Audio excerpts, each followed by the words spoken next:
For a bit of an intro first, before we talk Operations Hub and all that cool stuff, I am Nick Carbone, the go-to-market manager for Operations Hub and our enterprise CRM. And really, like my focus at HubSpot is product strategy and go-to-market strategy. So thinking about, what are we building with Operations Hub in the CRM?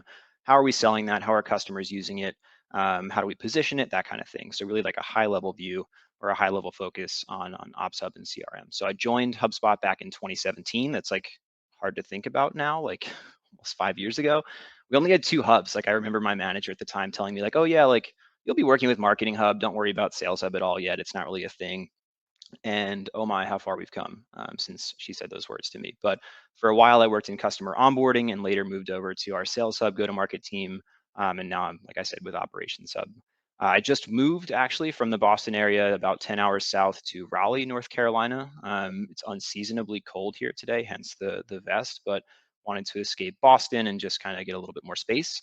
Um, if you want to connect offline, please do. I'm super passionate about a couple things. Number one, work related. I love a good, thorough, like thoughtful and deliberate CRM implementation. I saw too many of the opposite in onboarding. And so I'm like pretty passionate about like a deliberate system setup. The personal side, I love golf and also love breakfast. So any of those three topics you want to chat about, connect on LinkedIn. We can have a conversation or shoot me an email or something like that.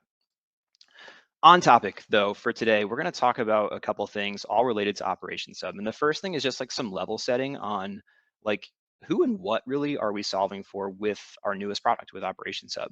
And then once we kind of table set there, we'll talk about how Operations Hub is built and the features inside Operations Hub that solve these needs for operations folks and just for anybody that like really deals with the same challenges as an operations person would. And like spoiler alert, that should be pretty much everyone.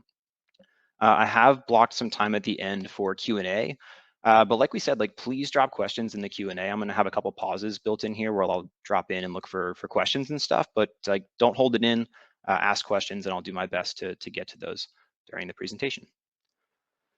So the first thing I get asked by people when I present or when we're just like chatting over Slack or something like that is like, hey, like OpsHub is new. What is it? And I think the best way to answer that is that OpsHub is essentially a data and process enablement tool. And what that means, if we can unpack that a little bit, is that the tools in OpsHub and the way it's built, it's meant to help folks more efficiently manage the movement and use of data in HubSpot, and then just help them streamline or kind of optimize business processes that are happening in the CRM. And that actually, I think when I read it and tell people this, it always seems a little bit nebulous too, but we'll unpack this as we go throughout the morning and afternoon here. We built Operations Hub with a couple personas in mind. Number one, of course, like ops professionals, folks that are data leaders in their organizations, HubSpot admins, all those folks are accounted for in the tools we built in Operations Hub and like the overall product philosophy. But we've also built it with the quote unquote like HubSpot person in mind. So this person that we know is maybe at a smaller company, maybe a startup, scale up, something like that. They might not have a dedicated ops team, but like they're the person that's asked to like build everything, connect everything, and fix everything in HubSpot, right? And like I'm sure a lot of folks in the meeting this morning can identify with that. Like it might not be in your job description, but you're being asked to do the same things that an operations person would be asked to do in your day-to-day job.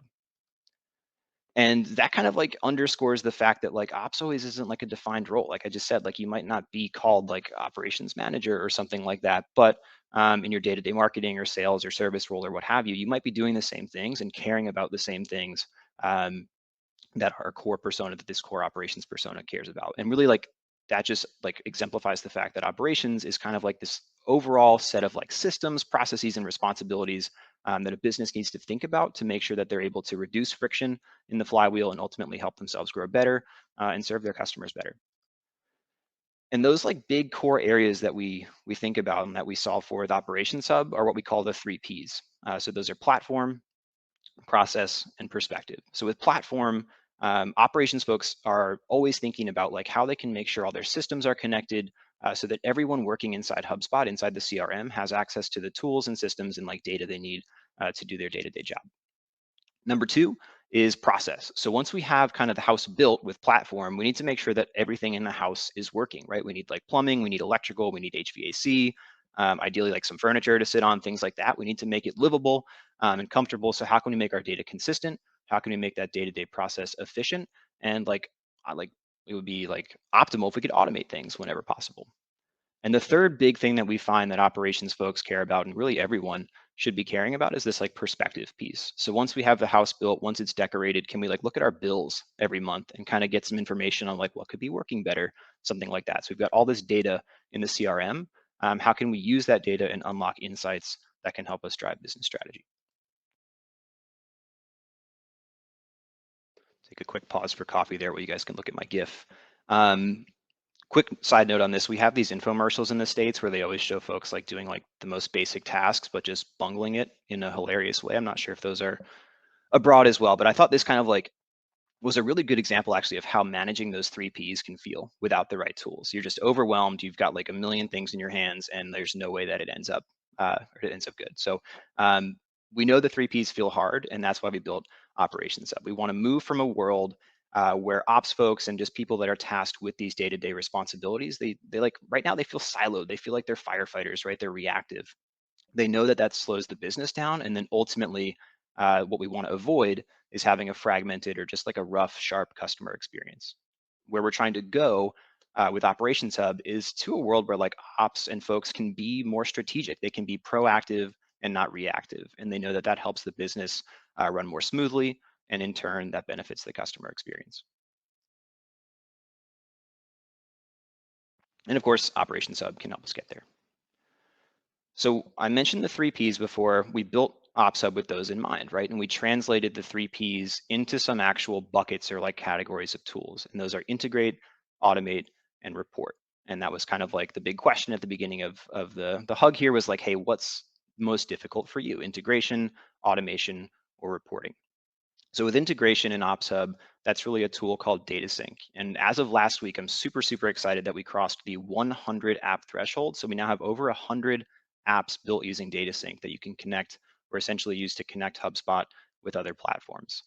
We also have a really amazing suite of automation tools in Ops Hub Pro, like custom code actions, scheduled workflow triggers, and data quality automation. And then on the reporting front, so like kind of addressing the perspective piece of the three Ps, when we launched Operations Hub in November, we launched with an amazing feature called data sets that includes formula fields and reports, some really cool reporting features we'll talk about later on. And we also included an integration with Snowflake. So we built Operations Hub with this operations persona in mind, the three Ps, translating those into integrate, automate, and report, these three big buckets of features in the tool.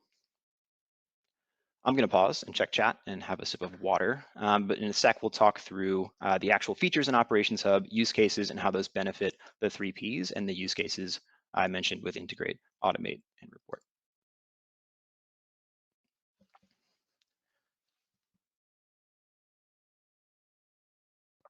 Okay. Platform, right? So platform I mentioned is integration, and that's data sync. And data sync is really, really cool. It's a no code, super, super lightweight way, an easy way really to set up integrations between HubSpot and like I mentioned, 100 other platforms. It's a big milestone for us. We launched, I think, with 30 or 40 in April of 2021, and the team has been working super, super hard to roll out new functionality and new integrations, which I'm just incredibly proud of. Within data sync, and you can kind of see on the right here, it exists in HubSpot. Like you don't have to code to set this up. It's not like an integration via API or something like that. You just go in, you search for it, and you set it up. And you have a choice, a one-way sync or a two-way sync in real time. You can set up custom sync rules, customizable field mappings with Ops Hub Starter. And you can even sync your historical data. Like when you first, for example, connect Dynamics with HubSpot, we know you might want to pull over stuff that already exists in one platform to the other, and you can do that. Last month, we also launched the first iteration of some sync health tools. So like error handling and troubleshooting and things like that, that's possible with data sync as well. I am like beyond excited for our roadmap in 2022 for data sync especially. We're going to add some really cool advanced segmentation features as well as new field mapping types. So we're very excited for that coming in the first half of this year. So you may be wondering like, okay, when would I use data sync? Like that seems cool, but there's like a million ways to integrate with HubSpot. It seems like when would I use sync? The way or like kind of like the criteria that I'd give folks when they're thinking about data sync and evaluating it is you definitely have several apps in your tech stack. I've yet to meet a customer that has every single thing that they do on a day-to-day basis in HubSpot. That's the dream, but it's not the reality just yet. So we know that folks have a bunch of apps, and you might be unable to migrate what's happening in those apps to HubSpot for whatever reason. So it could be that the person or team that's using that app is just in love with it. You can't win that battle, whatever. And frankly, it might be the fact that like HubSpot doesn't do everything that that app does. Um, so we have like those first two criteria. And the third thing here, like you don't want to build an integration from scratch, or maybe you don't need to. You just need a pretty straightforward sync. And that would be a great situation in which to evaluate data sync. So some use cases here, we've seen folks send MQLs from HubSpot to a sales team working in Dynamics. And then what's really cool, when the sales team opens an opportunity or a deal in Dynamics, we can now sync that record back to HubSpot. So you have maybe marketing working in HubSpot, sales in Dynamics, but the two teams are basically in lockstep with data sync, syncing information two ways in real time. You might have folks coming in from intercom through chat, through like a help chat, contacts being created on your website. Let's make sure that those folks are synced back to HubSpot and vice versa to keep both databases up to date. Another cool use case we've seen is syncing billing contacts to Zero from HubSpot. You can kind of see over here in my screenshot, there's a way to specify which contacts or which other objects, honestly, sync from HubSpot to the other platform. You could have a list set up, like an active list of billing contacts, and just those folks would be ported over to Zero. That's data sync in a nutshell. Still no questions. Please don't hesitate to ask if you have them. I'm here to help. I want to make sure that you all get the most out of the time this morning and this afternoon. So we talked about platform, like connecting the dots, connecting your systems, making sure the house is built, everything's talking, and we're eliminating data silos. The second big piece that we care about is process, and that's really Ops Hub Pro.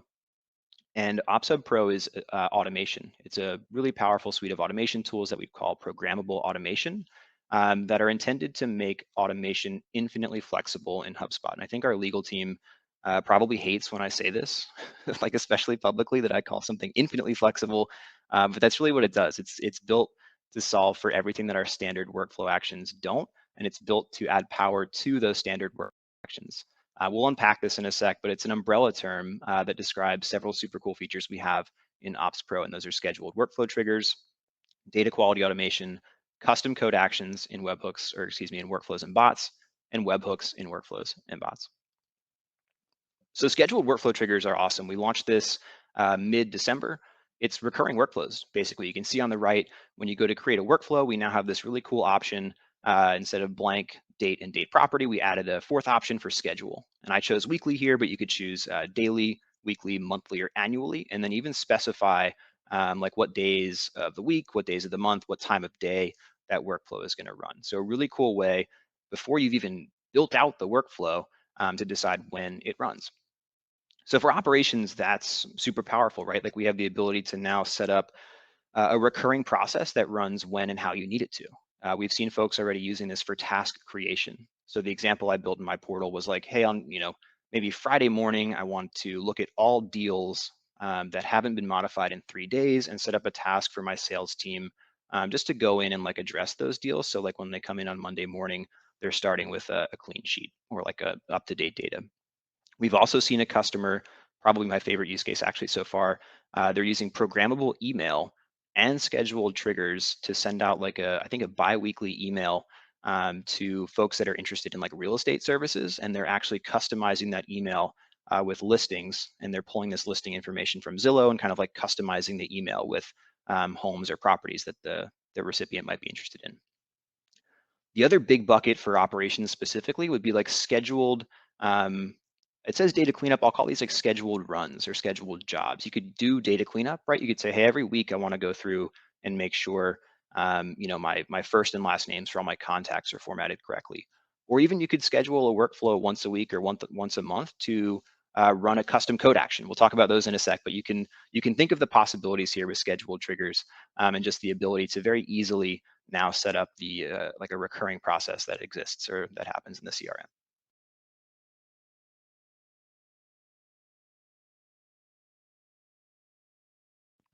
Okay, I might take a sec to answer questions in the chat before we plow on. I see a couple about data sync, and I want to like talk through anything that we have about scheduled triggers before I move on. So Adriana asked, like, what's the difference between data sync and integration? Two big things I think about. Number one, data sync is built by HubSpot, and it's going to allow a little bit more control over what syncs back and forth more easily. So it's not going to require any code or any like really technical help or anything like that. You can set it up from within the app. You just need to log into HubSpot, obviously, and the log into the system you're connecting with. So there's like that ease of use piece. And then there's also the ability to very easily do things like specify which contacts or which records from HubSpot get synced in the integration. And then we're also able to preserve associations between objects. So if you're syncing like multiple objects in that sync, it's just going to have a lot of power. And it's going to, again, be super easy to set up. You could definitely do all that, like if you were to code a custom integration between two apps or something like that using APIs, but data sync just makes it very, very easy and straightforward both to build and manage that integration. David asks, so there's no single app on HubSpot that's Ops Hub. Correct. So we have a product called Ops Hub. We've got 3 tiers plus free, different features unlocked at different tiers. I'm actually going to share the deck afterwards, and I've got a bit of pricing and packaging in there. How do we find out in advance what software you can connect with DataSync to see if Ops Hub might be a good fit? That's a great question. If you go to ecosystem.hubspot.com, there's actually a tab, I think, on the left-hand side for DataSync built by HubSpot, and that will list out all the apps that are built using DataSync. So there's going to be like the ecosystem apps, right? But then there's also going to be this new category for DataSync that's slightly different. Those are the ones built by HubSpot with the advantages I mentioned before. A question about custom code in a workflow. Can it run actions to associate contacts to companies based on properties other than email? Actually, yes. I'm going to talk through some use cases in a minute when we get to custom code, but that's actually a really great use case for CCAs and programmable automation. Cool. Data quality automation, though, before we talk about custom code, data quality automation is kind of like the unsung hero and like this kind of like sneaky tool that we've like had in Operations Hub that I don't feel gets enough time in the sun. So we know like folks care about data, right? And you care about your process and you care about your reporting, you care about all these things downstream that rely on clean data. Like if I'm building a report and I'm like, this data seems kind of sketchy, that immediately shatters the confidence I have in the report and kind of like calls everything else into question. So we want to address this problem of dirty data in the CRM and the fact that it costs you time, money, and frankly, trust. So we've got a workflow action called format data, and it allows you to do a bunch of stuff. I'm going to show it actually in a sec, but some use cases for thinking about or when you'd want to use data quality automation. You could format text that comes through as part of a workflow, as part of an object in a workflow. You can format dates. You can add or subtract time to a date. You can do like addition, subtraction, multiplication, and division, and a bunch more.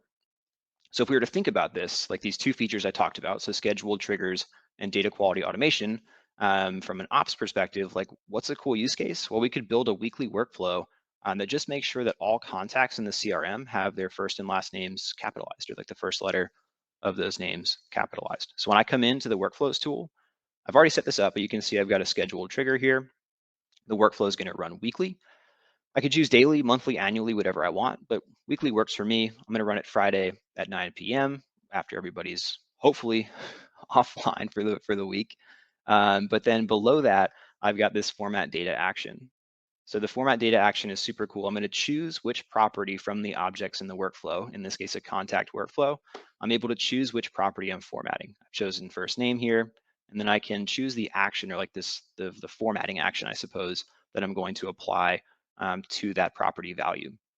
In this case, I've chosen to capitalize the first letter, but you can see there's tons and tons and tons of other options in here. So once I've set that up, it's going to tell me, hey, I'm going to capitalize this thing and I'm going to give it to you as a string of text. And then all I have to do is copy that value back. So copying the value that it's given me from this kind of like metadata that exists in the workflow now, we're just going to push that right back into the contact first name and make sure that anyone that's come in to the CRM in the last week has their first and last name capitalized. You can imagine like sending out an email or sending sequences with personalization tokens. We'd want to make sure that those look professional and that we've had good punctuation and grammar in those emails. Okay, quick pause to check chat. Nothing at the moment. Hey, that means Nick, I did a good job explaining. I've got a quick question for you if you Sure. want to take one from me. On the automation side, one of the questions that I always get, well, not a question, but people are nervous about making large scale changes to their data, particularly if there's a lot of data in the system. HubSpot recently released sandbox type functionality. Does that work with Ops Hub? Does the whole thing work together so you can actually test this stuff out in a safe environment before taking it live into production?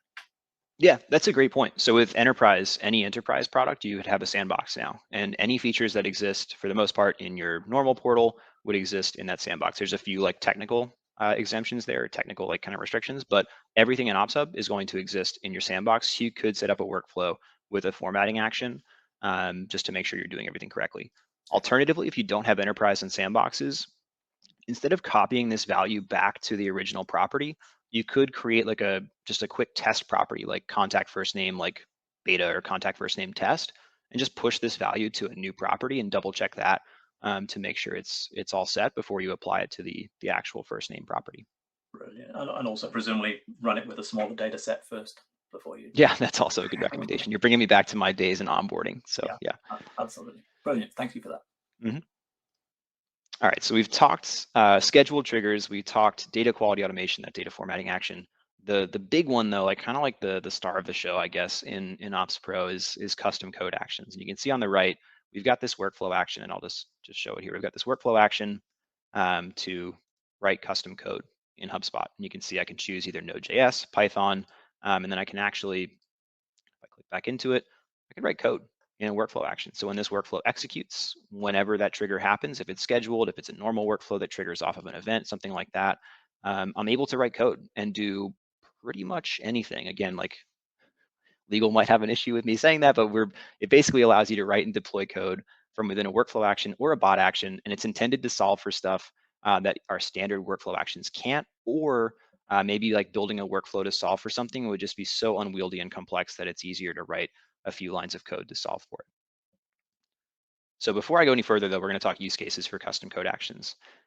We've got tons. So the first thing I'll mention is we've got this amazing programmable automation use case library that our marketing folks, our product marketing folks put together. This is public. If you all want to click in and check this out, we've got tons and tons of stuff that we've seen customers and seen our own employees do with custom code actions. And you can actually click in here and check out the code. So if you did want to pull one of these things out, like customize it a little bit and put it in your portal, you could. So we've made this super easy both to see like what programmable automation or custom code actions can be used for. And then we've also made it easy to pull these things into your portal, customize them a bit and use them.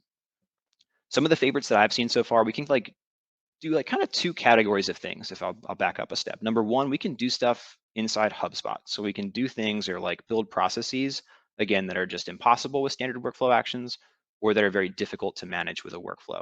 A really good example of a process that would happen internally would be like a weighted lead rotation or territory management. So we know that a lot of folks have their own custom lead rotation model or something that's just like kind of complex. Like maybe you're assigning based on like a custom territory or zip or postal code or something like that. That can be tough. Like we can't build a lead assignment action and workflows that like solves for all that we'd provide in like Sales Hub, but custom code allows you to code out whatever logic you need to assign those leads. So we have the ability to do stuff like lead rotation, record deduplication, that kind of thing within HubSpot. We also have the ability, because it's custom code and because it's kind of like limitless, right? It's Python or JavaScript. You can do stuff outside of HubSpot. So we've seen folks that are using a custom code action, like when an account or a company record is created, they're enriching that record with data from a BI tool or from like a BI service or something like that. We've also seen companies pull, I think I mentioned the realtor that was pulling in information from Zillow's APIs to populate emails that sent out really nicely formatted like programmable emails that mentioned like homes or listings that folks might be interested in. So you can do stuff inside HubSpot, or you can go outside of HubSpot and grab information and pull it back in. So I didn't ready to take a look through that library and just think about like processes that either are tough to automate with standard workflow actions or that are, we just can't solve for just yet. I understand that writing code can be tough, and we have some resources available to help with that. First and foremost, we've got at HubSpot, we've got professional services, we've got our technical consultants, and we do have some blocks available for help with this. If you do ever want to bite this project off and use custom code actions, we do have like a consultative service available with our TCs, and they'll kind of walk you through the process, answer questions, and troubleshoot and stuff like that. We also have an amazing network of partners, as I'm sure you're all aware. Tons and tons of those partners are very technical and able to help out with custom code actions and things like that. So ask your CSM, ask your account manager to give you some recommendations there, and they can help point you in the right direction. And then ask each other. Like if you were to code a custom action, or if someone you know mentions an action that they have, there's nothing against them like sharing that code with you. Like I showed the library before. It's code. You can customize it a bit for your portal and use it. We also have forums available like at developer.hubspot.com. So there's tons of resources out there for folks that are thinking about using custom code. And I hope y'all don't mind my crudely edited Harry Potter GIF. I just finished a reread of the series and obligated to include something from it in the presentation today. I'm going to check the chat. Custom code is a lot to bite off, and let's see if we have any questions here. Is there a simple way to remove duplicate properties? Some of our teams and also are also using contacts in companies. Some are just using contacts. I think you could. I think you could definitely write some code that looks for the name of a property on the from the company record and the contact record and matches that up. Yeah, I'll say maybe on that one. I haven't seen that yet, but it's tough to say no to anything with custom code.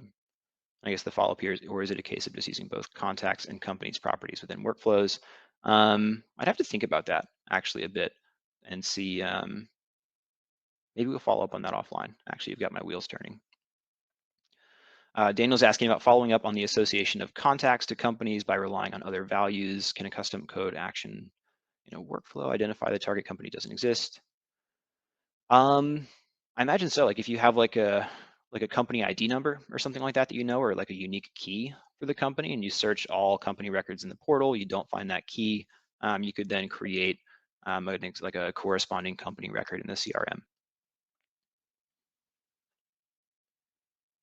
And can we access the examples from the slide deck? For sure. So I actually I stole these on my slide. I took all these from the use case library, and I'll actually just drop this in the chat now. But of course, you can have all these.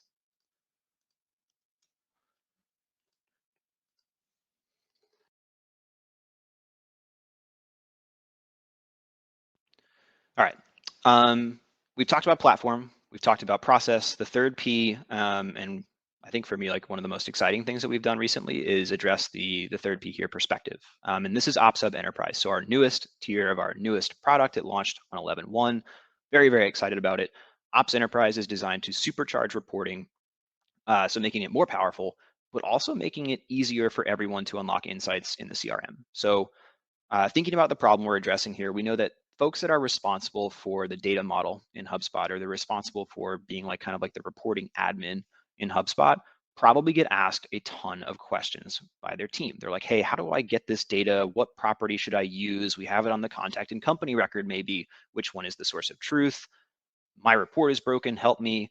Can we make a custom KPI? Like you get asked tons and tons and tons of questions, whether you're the marketing manager that's responsible for reporting, or whether your dedicated role is operations, you're getting asked these questions every day. So you're getting asked for help with reporting, and you're getting asked for more power from reporting. And datasets addresses both of those categories of questions. So it's going to unlock the ability to create advanced calculations in reports and really fully customize the source data for your reports.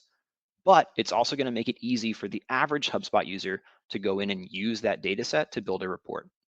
And I'll explain this a little bit. So here's our reporting flow with data sets. We've got all this raw data in the CRM.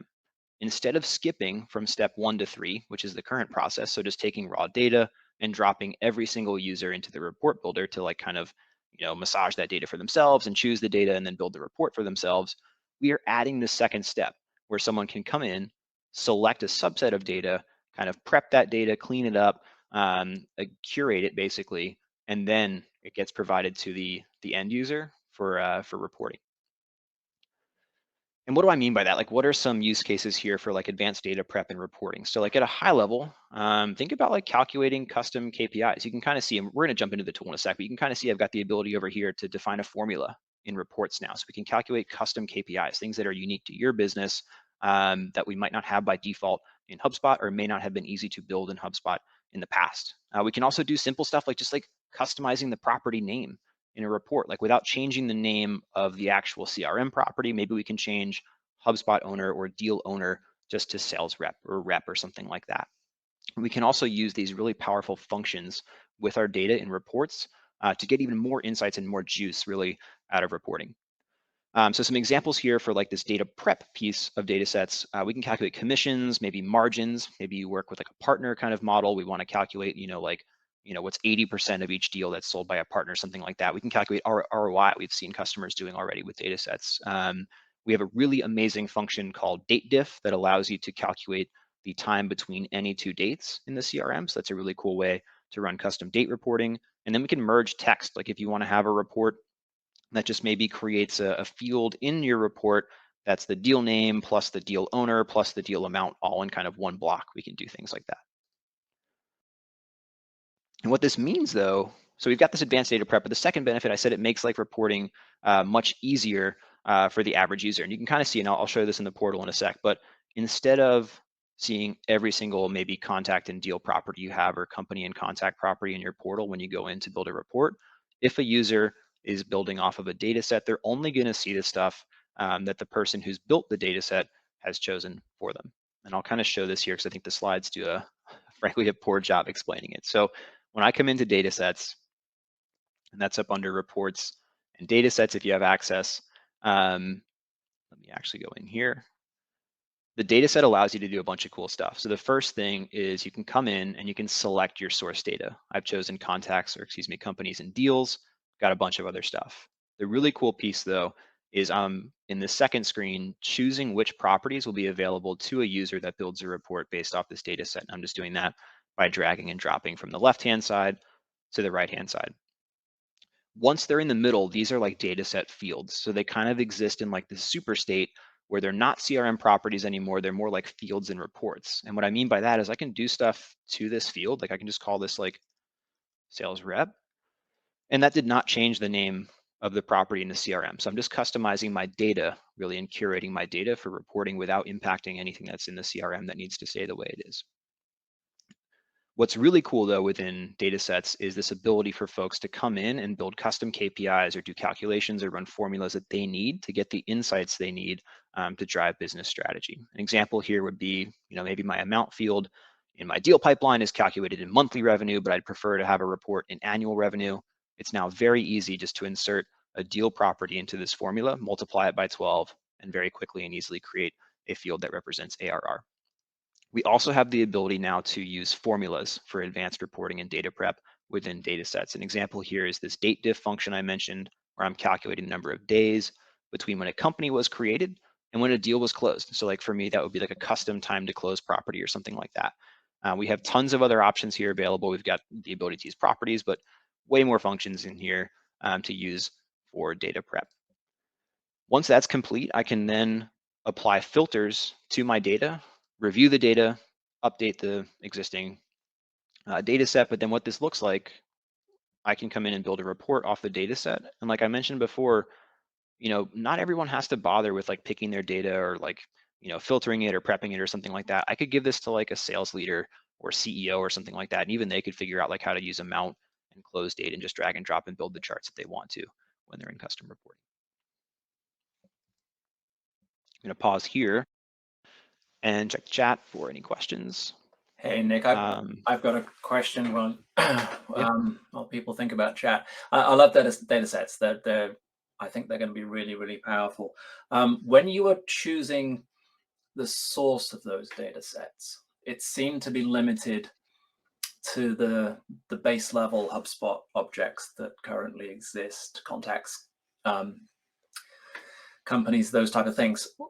Does it go further than that? What I'm thinking of specifically is HubDB data, custom object data, products, all the other stuff that is not just obvious, but sometimes really, really useful.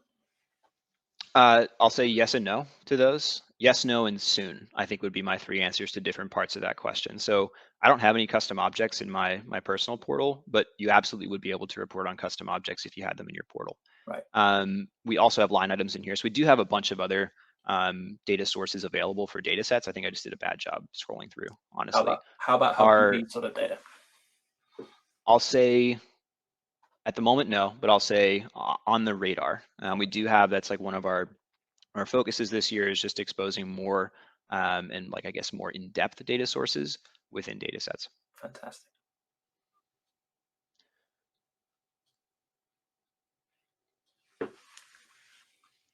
Cool. If there's no other questions on data sets, I just pause to check the chat. We'll talk about the other feature in Operations Hub Enterprise, and that is an integration with Snowflake. We're calling it the Snowflake Data Share. And it's really just a way to make sure that HubSpot's able to fit into anyone's existing reporting flow.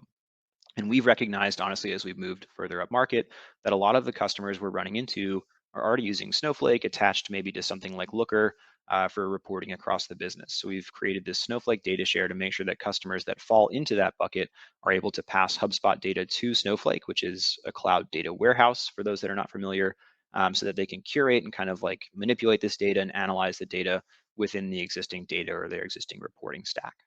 So we're really excited about this. It's a one-way push of data from HubSpot to Snowflake, where you could then like merge it with maybe ERP data or order management data, shipping data, accounting and finance stuff, and do whatever you need to do with your CRM data within, again, your existing reporting flow. We are slowly rolling out different regions that support the integration. So right now it's available if the region of your Snowflake account, your Snowflake hosting matches the region that your HubSpot account is hosted in. So it's at the moment primarily limited to the AWS US East 1 and EU Central 1, but we're going to add support for more and more and more AWS regions as we go throughout 2022. That is the end of my content. I think I did okay on time. We've got several minutes here for Q&A. I'm going to stop there. I think I might stop my share and just see if folks have questions or if we want to talk really anything about Operations Hub, CRM even. I'm fair game. Would love to hear if folks have questions, and we'll spend the last few minutes there. Nick, really appreciate that. If there are any questions, then we can obviously jump on. I'm checking chat as well. If anybody has any questions, put them in the Q&A. Just one quick one that always pops into my mind is in the very beginning, you talked about integrations, and HubSpot has always been very keen to have lots of different, to be the single source of truth, essentially, for an organization, and integration is one way of doing that. Could you tell us the top apps that are actually integrated across all HubSpot users? I mean, you say there's 100 different integrations currently active at the moment. Which ones are used most often? Which are the most popular? Yeah, I think we actually sort the page on ecosystem by the most installs. So I'll kind of cheat here, but Google Contacts, Outlook Contacts, MailChimp, Stripe, Pipedrive, Sendinblue, Airtable, and Xero are the top 6 or 8. But if you wanted to check that out, I can actually drop the link in the chat. Yeah. And those are the top ones. I think the Brilliant. top use cases we see though are connecting with CRMs now. So we've got Marketing Hub customers connecting with CRMs like Pipedrive or like Dynamics or something like that to make sure that we're like communicating our leads to and from HubSpot as well as deals. That's a big use case. And then connecting with even something like MailChimp, like maybe there's a sales team in HubSpot or someone in Marketing Hub is using MailChimp for whatever reason, we can connect there as well. We have a question there about billing platforms and the synchronization to things like Chargebee and Stripe. How can I say this without getting in hot water? On the radar for us in 2022 with data sync would be adding new objects to the sync. So right now we can sync contacts, companies, and deals. You wouldn't have to go very far down the list to think of what objects we're missing, and objects we're missing that would contribute to a Chargebee or Stripe integration. I hope that was like cloudy enough to like keep me out of hot water, but specific enough to say like it's thinking about more objects specifically like those are on the radar for us. A very politically correct answer. Yeah. Taking that further without giving specifics, can you give a feeling for where the product is going? Sort of, I mean, it's a new product. It's really people are trying to get their heads around, use cases and scenarios and everything else. How do you see it sort of expanding over the next couple of years? Yeah, I think we're going to continue to think about those 3 Ps. So platform, process, perspective. So just systems connecting, process automation, and then reporting. I think for us, if I had to bet on it, the biggest thing that we'll lean into, or one of the biggest things if I had to rank them, I think will be that reporting piece. So like thinking about more power in data sets. So we kind of mentioned like different data sources, that kind of thing, different functions and calculations you can run. So really investing in the reporting piece, I think, is important. Building out the capability with data sync, so adding new objects, adding new kinds of like capabilities there. I think it's a long answer now, but I think just continuing to think about the three Ps, No, um, that makes sense. and what And really ops folks. you guys have done a good job with the Snowflake integration. Is it likely that other data warehouse type platforms are going to be integrated as well, or are you going to wait for third party people to do that for you? Yeah, I won't give a full commitment, like a big commitment on that, but I'd say like it's naturally something that our team is thinking about, is expanding just beyond Snowflake into other Sure, warehouses. fair enough. We have a question there. Is it likely to be possible to automate quote generation anytime soon? Um, Hopefully, okay. I'm gonna see if I can remember if we have a quotes and line items API. I believe we do. So if you were to build a deal workflow that triggers when a deal moves to closed won, you could absolutely use a custom code action to automate the creation of a quote and add line items to that quote. Cool. Fantastic. I think that's the end of the questions. We've just got one final one thrown in there. Can a custom code recover previous values of a property? For example, deal amount has been changed after a deal close date. Can I automate this to revert the value? That's an Um, interesting question. that is, I can see the use case for that actually. Essentially going back through the audit trail and trying to find some. I don't know. I could think about that and follow up. Okay, we'll take that one offline. Yeah. Oh, I actually wrote this one down and then completely forgot about it. Operations Hub, any certifications or badges? What's the training around all of this in the documentation? So we've got a bunch of documentation, right? We kind of banked on this persona being like self-serve. They're probably a little bit more technical, or they're more experienced in HubSpot. So we've got a bunch of knowledge base articles. We've got a bunch of dev docs, things like that. We are thinking about certifications. It's actually in the works now, is like an admin certification and a RevOps certification. So two separate certs for folks that might, be in that operations kind of persona bucket. And we do have some Academy videos out right now. We've got a couple, I think, snack videos that Kyle Jepson, one of our Academy stars, put together for data sets and things like that. So we've got some resources available now, but more formal resources like Academy courses and things like that should be coming later this year.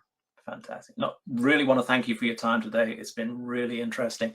It's a bit of a technical deep dive, but sometimes we have to do that with a product like this. The ops people tend to get sidelined a little bit. In terms of follow-up, there was a couple of questions there, and we'll try and get back to the people through the community channel. That's the best way to do that. That's going to be, I think Tamara's going to cover this, a recording going out. So let me hand back over to her just to finish off the whole thing. Yeah, same as you feel, absolutely amazing. As I said to you before, I wasn't quite aware of Operations Hub, but I'm a little bit more clearer, but it's quite hard, as you said, to get your head around, but it seems like it's absolutely fantastic. There's so much that can be explored. And as you said, like infinite flexibility, that's a good one, I like that. It can just allow people to grow in different ways, and you can personalize it, as you said, for each business, because we all do different things and we all have different needs. So thank you so much for joining us today. It's been absolutely amazing, and obviously attendees amazing too. And hopefully, just want to plug our next hug, which is an SEO hug, should be on the 22nd of February, but we'll send emails out. But as I said, thank you so much. It's been amazing, and we're very grateful for you to share your knowledge with us. Yeah, thanks for having me. I love getting out in front of folks. I'm like the biggest shameless promoter of OpsHub, so anytime I get in front of everybody to talk about OpsHub is great. So thank you all. Really enjoyed it, and have a great rest of the week. Thanks, Oh, everybody, thank for coming. you. And yes, and as you said, we'll share the slide with everybody. So thank you. Yes, perfect, awesome. Bye, everyone.